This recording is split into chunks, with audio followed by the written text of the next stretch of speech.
I'm Joe Ghost, DJ producer, and I'm from Toronto.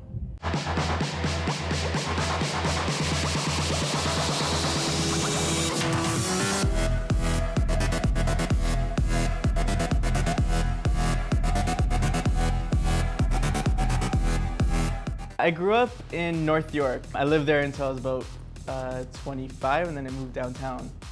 And now I say I'm like a downtown boy. I started off as a hip-hop DJ. It happened the first time I heard a song called Groovin' You by Dave Armstrong. It was remixed by Steve Angelo, who isn't the Steve Angelo we know right now. He was just a younger up-and-comer.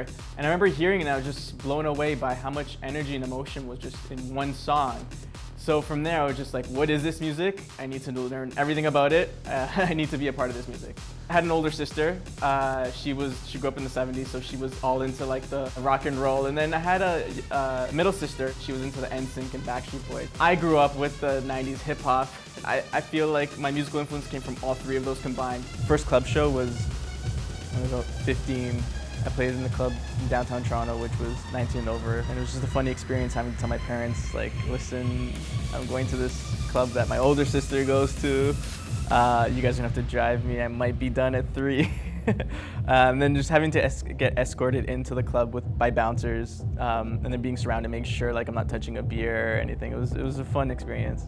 My first major release with Hardwell on his Imprint Revealed recordings last year. That was the big standing point where I was just like, okay, this is something I could turn into a career.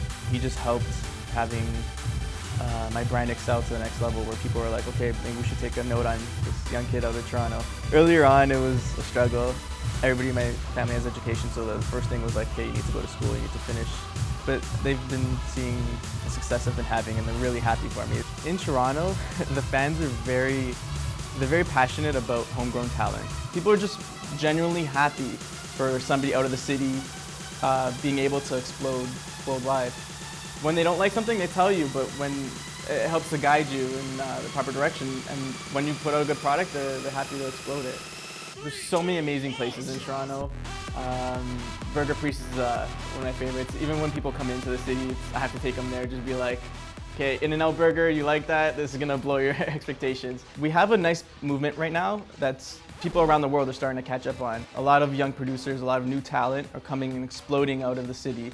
We got to sort of follow the Dutch movement where just everybody helped everybody excel to get to the next level and everybody just made a big impact across the world. And I feel like we're getting there. The way I make a song always starts with an idea. I usually start with a melody in a sense, and then I'll write that, and then I'll make a drop separately and then try to combine them both.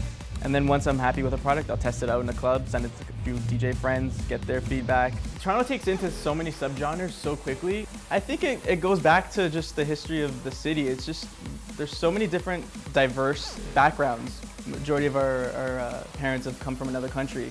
So that brings in sounds from other countries where people are open to more sound. I think that's what helps these subgenres grow really fast in our city. From the first time I was like introduced as a brand to Heineken, they've always pushed music and being associated with music. The first time I heard of it was through the Tiesto branding. Like, it's really cool that a brand is thinking outside the box where it's just not about like drinking our beer. It's about enjoying your actual night with the music and the DJ and the whole artistic part of it, which is something I love the brand. I believe in putting out a good quality product and staying true to my fans, which is why I like labels like Dim Mak and brands like Heineken have been the perfect fit. The Dim Mak partnership has been something I'm really happy about. It's a label that is passionate about the artists and the music they put out, and I feel like when that's teamed up with my passion, good things have been happening. The Let's Go EP has been, I can't explain how amazing it's been. Just the support I've been receiving from guys I look up to. The rest of 2014 I have working on a bus tour with an artist, I can't really say yet, and then I have a lot more releases lined up for the rest of the year. And then 2015, just expect more tour dates and a lot more music.